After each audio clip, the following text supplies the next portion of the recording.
So nandito tayo mga tis sa ating testing area. Pero wag lang tayong papasok siguro. Baka galitan tayo ng may-ari dito. Oh. Kung wala namang tao pwede naman siguro. Kasi dinadaanan din ng mga tao dito. So kung dito tayo sa sapa mga yan ang kawayan. Oh. Kita niyo yan? Yung kawayan. Oh. Yun. Doon banda may pinaka malapit sa sapa. So dito tayo, ang distansya dito siguro mga tingin ko nga 30 to 40 meters. So or 50 meters. I-try natin dito mga katis, no, kung makakadetect siya doon kasi malayo yan eh. At hindi ko pa rin na-test kung kaya mag-detect ng malayo itong ating bagong gawa na experiment nun na laser light. Ito mga katis, kung kaya niya mag-detect.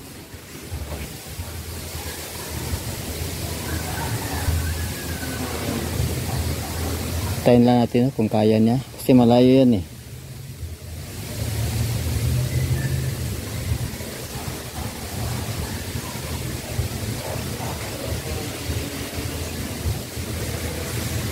So parang walang action katis, no? Siguro sobrang layo.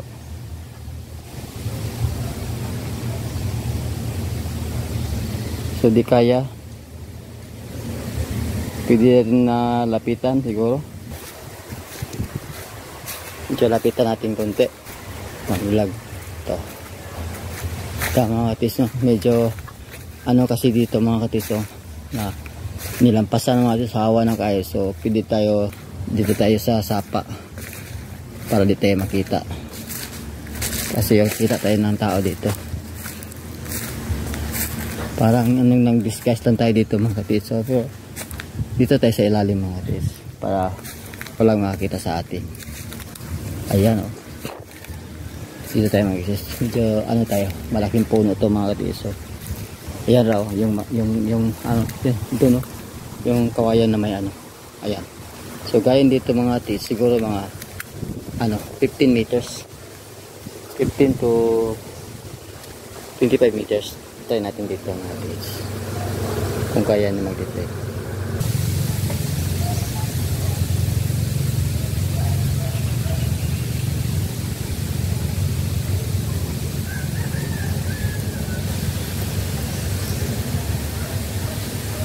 Yan. Pagka-detect din siya mga katis, doon papunta o. Yan siya o. Ayan mga katis o. Okay. Yan sa mga katis. Maturo siya doon o. So kaya pala ma-detect ng mga 15 meters to. 15 meters kaya niya pag nakabaon. Siguro basin kaya niya mga 10 meters, 10 no? 10 meters. Maalalim din. So siguro puntahan natin, no? Dito tayo dadaan. Saglit lang. Anong tao dito siguro. Hindi tayo bawalan dito. Vlog lang tayo. Dito tayo mga katis. Malapit na tayo. Tutukan na lang natin kung iikot siya. Dito tayo banda mga katis, no? Para di tayo makita ng mga tao. Yan mga katis, no? Try natin. Gandang para di tayo marata dito mga katis.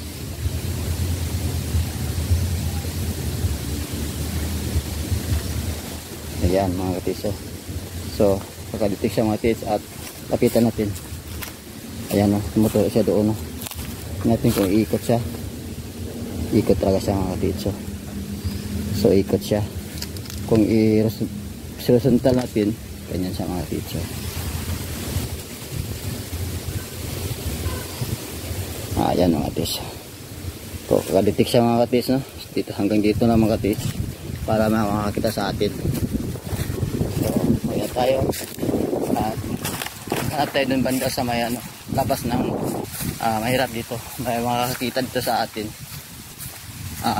Baka pwede tayong sampa ng kaso dito.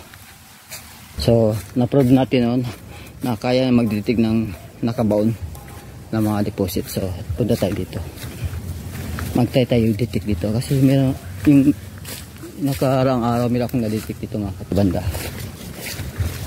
Ayan, itong puno ng kahoy. Hindi ko alam itong klaseng kahoy ito, pero para sa iba ito, hindi ko alam. Tayo natin i-detect, no, kasi meron dito mga katiits. Yan o, buka natin. At basta sa sapa ganito may tubig, hindi masyadong malalim.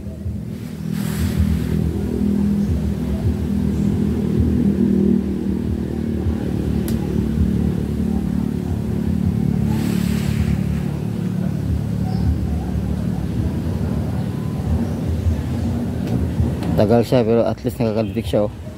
Ayan na, rombo na yung puno ng kahoy mga katiits, no. So puntahan natin.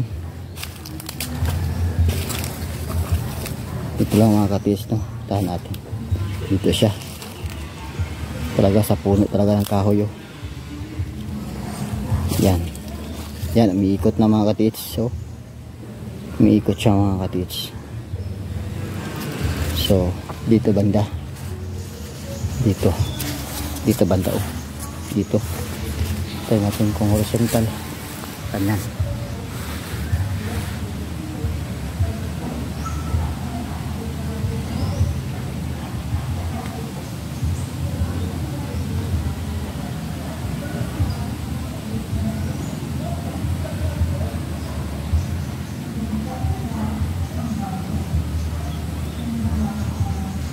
Ayan. Matagal lang, no. So ayun na siya, yung penetrating niya. Yan, oh. Yun yung kamay ko, nakaano sa tuhod ko mga katiits. Yan, oh. Kung iiwas natin siya ito banda, ayan, sigsag siya, oh. Pag isintro mo siya, ayan. At pag ginamit mo yung laser, ano niya, laser light, malakas siya makakadetect mga katiits. Sobrang lakas. Subukan natin itong laser light na ito. Yan, oh. So i-on natin, oh, kumagitan na. Ayan. At malakas to mga katiits. Pag-handle mo nito, hindi dapat siya naka mga katiits, no, naka ground sa kamay mo. So maglagay ka ng handle dito na PVC pipe, ganyan, oh. So yan mga katiits, tingnan natin na kung gaano siya kalakas, malupok at madali lang siya maka-sense mga katiits. Now tingnan nyo, bilangan natin 1 2 3 4 5 6 mga katiits. So nakabaon yan, ha. So pag hindi pag mababaw lang, makita mo talaga malakas siya, oh. Malakas siya mga katiits, oh. Malakas siya mga katiits pag naka on yung laser light nya. So yan mga katiits, oh. Sobrang lakas. Iwas natin, ayan, oh. Doon siya punta. Iwas natin sa right side, dito siya, oh. Doon siya pupunta. Dito na siya, hindi siya mabulag sa yung target mga katiits. So dito banda, yan po siya, oh. So pag nakasintro, ikot talaga siya. So yan mga katiits, no. So itong try natin siya sa decoy, kung makakadetect siya ng decoy. So dito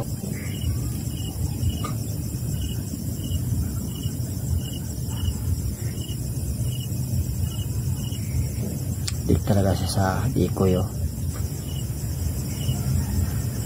Oh. So iiwas natin siya, yan straight, diba? Pag iiwas natin siya dito sa gilid banda, dyan naman siya, oh. So malakas ang pagtitig niyan decoy, lakas, no. Ito malakas, ito sa sapa ito ng decoy na mineral, mataas ang content na mineral dito. So try natin mag-detect. Ang lakas ito mag-detect. So dapat yung rod hindi naka dikit sa kamay mo mismo, hindi siya grounded para accurate siya. Ayan o. Okay. Ayan mga kadits ha.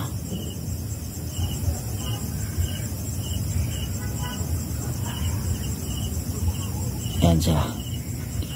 Detect talaga siya. Okay. Ayan siya. So, maglagay tayo ng anti-decoy dito para di na siya mag-detect. So, ito siya. So, pinuto ko lang dito para yung butas niya lalaki at na kasya siya lagay dito mga kadits. Ganyan siya.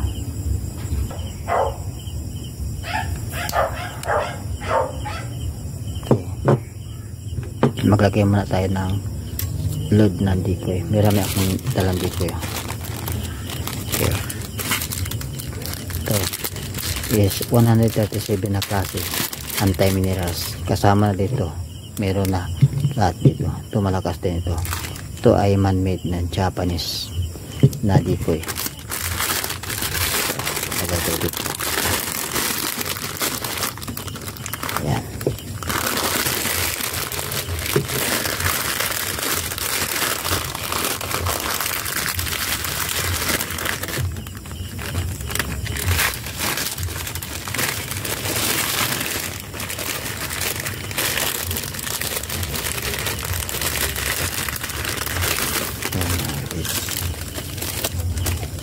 Okay, ganyan siya.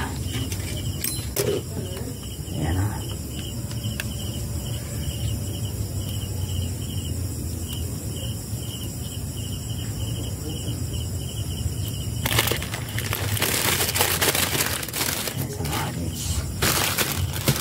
So, ayan.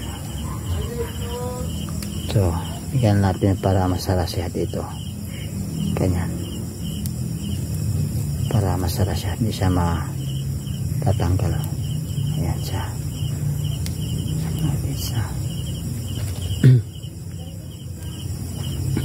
So itong paglalagay ng mga decoy, importante ito kasi yung mga Japanese naglalagay ng mga decoy sa kanilang mga binabaon ng mga kayamanan ng mga gold press. Ito experiment lang natin kung gagana siya. Hindi na siya makalitik dahil meron tayong nilagay na decoy sa rod. So ngayon try na natin. Ito wala pang handle, no? Pwede ka maglagay ng handle dito. Bronze tube o copper tube o PVC. Pag bronze tube o copper, dapat yung copper nakadikit dito sa rod. Kung PVC okay lang kasi hindi siya conductive. So ngayon try na natin kung epektibo yung ano natin, kung gagana siya dito. So wag muna ito, sa decoy muna tayo mag try mga katiits. Mga katiits. Okay, yan o. Lagyan ko ng ng papel, no, para hindi contact sa rod kasi walang accuracy pag nakadikit ito sa kamay mo. So ngayon na try na natin sa ating nilagay na load na decoy. Okay, try natin.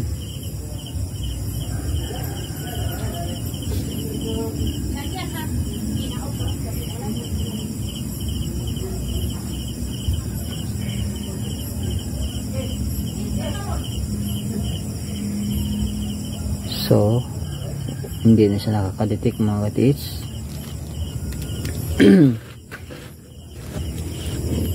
So hindi na siya nakakadetect. Ayan, sa isa.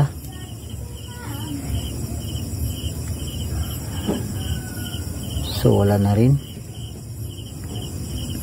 Epektibo talaga yung maglagay tayo ng mineral dito sa dulo. Yan o, hindi siya nag-detect. Subukan natin yung gold. Itong gold, kung mag-detect siya dyan sa tabi lang. Tingnan natin.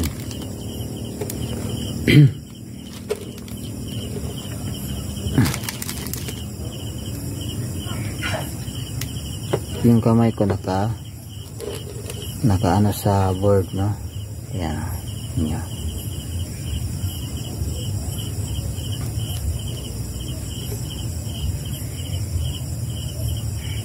Ayan.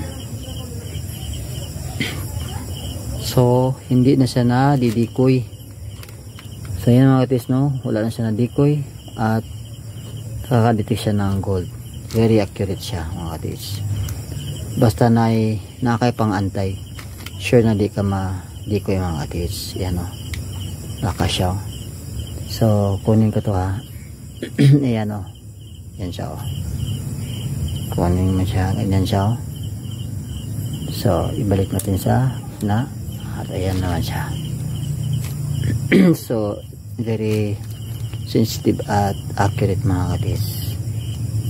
So, ngayon pakita ko sa inyo magtite ng vertical na itong ano natin ay sa ba yung pendulum. Subukan natin siya. So, gumagana yung anti-decoy natin.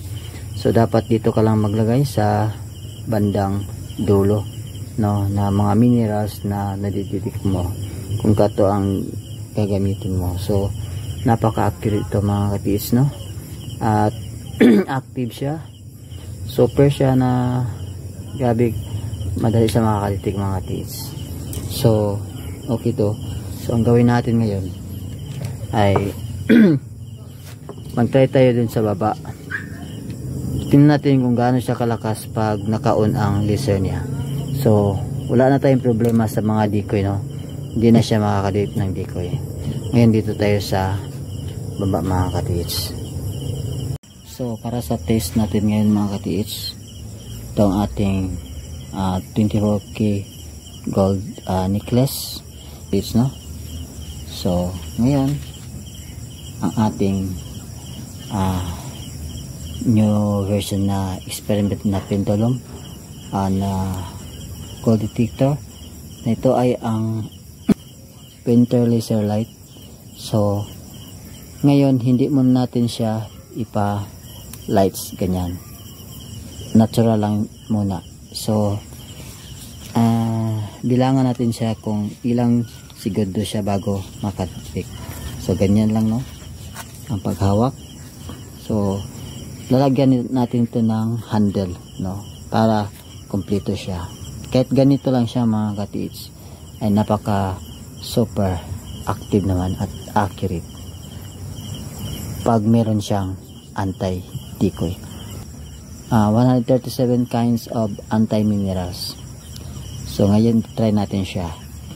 Bilangin natin ng kung ilang segundo. Ang paghawak ganyan siya mga katiits, no? Ganyan.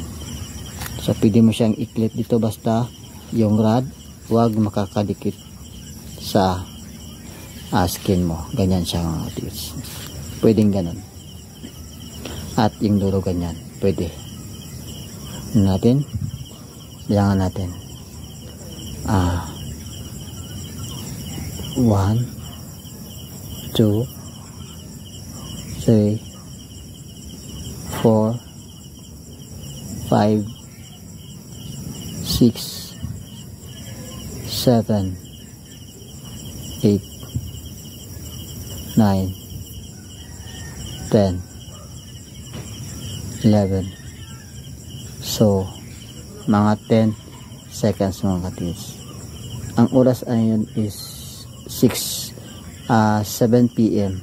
So malamig ang panahon ngayon pero nakakadetect siya. Malakas din ang detect niya. Yan ay nasa 10 o 9 to 10 seconds, no? Ulitin natin. Ganyan ang paghawak. Okay. 1 2 3 4 5 6, 7, 8, 9, 10, 11. So 10 siya mga katis, no? 9 to 10 seconds bago siya mag-detect. Pag nakita niyo yung kamay ko na gumagalaw siya, dahil yung hinawakan mo ay umiikot at gumagalaw, at normal lang yun na gumagalaw talaga siya. Tingnan niyo mga katis, ha? So kung naka horizontal tayo, ganyan sa mga katis, no? Natin i-ano doon yan, no? Yan sa mga katis, para makita niyo ang kamay. Yan siya.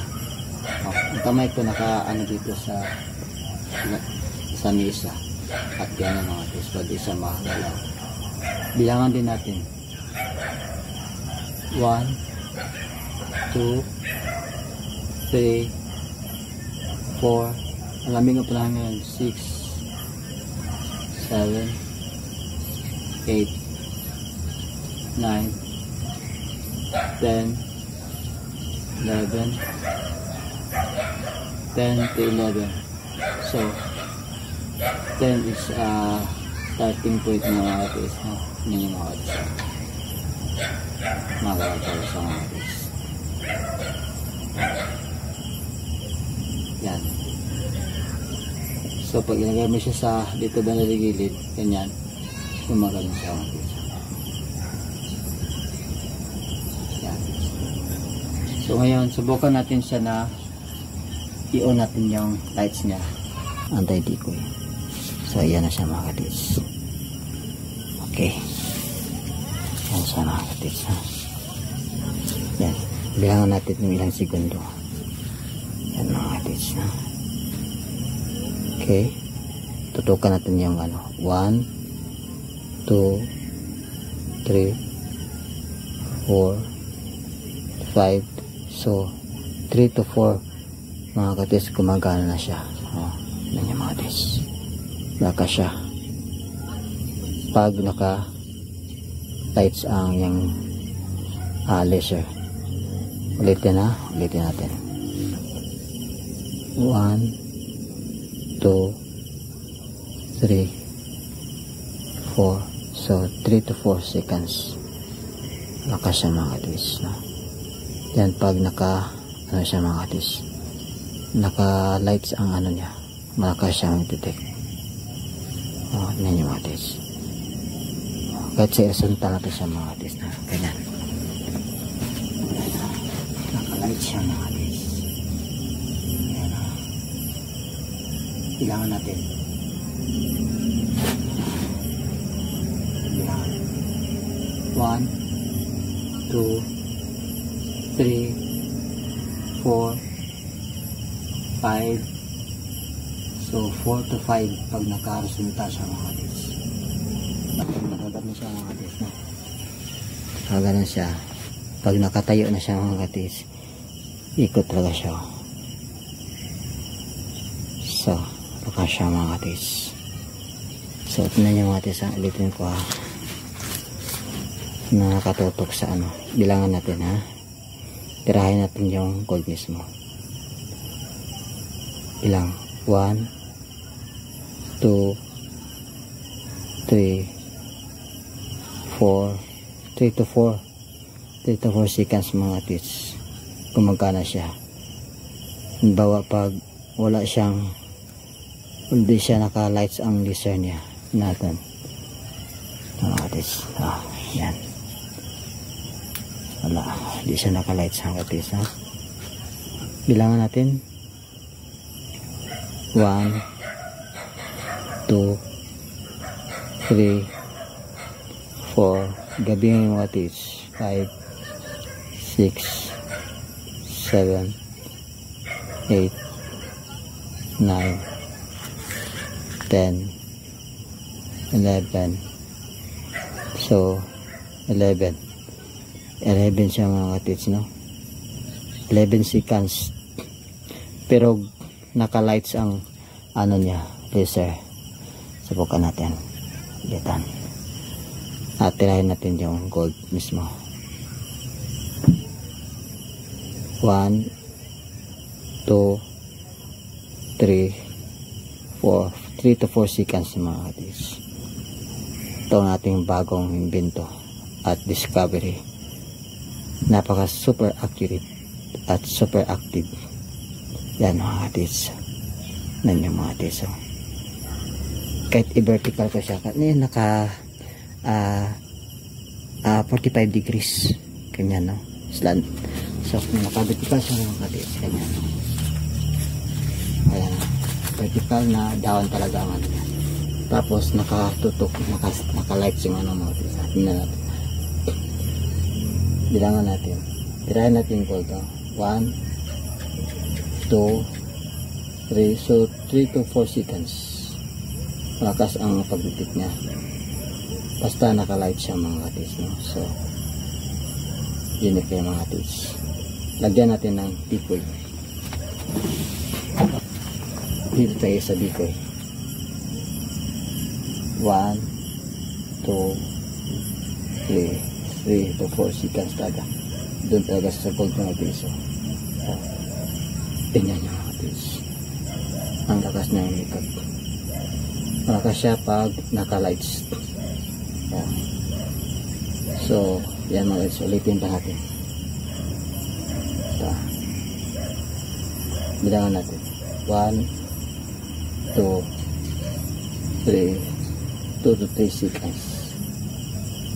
Yan ang pinaka active niya mga katis. 2 to 3 seconds at lakas siya mag-ikot mga katis. Kahit anong pa, malakas siya mga katis. Lakas talaga siya mga katis.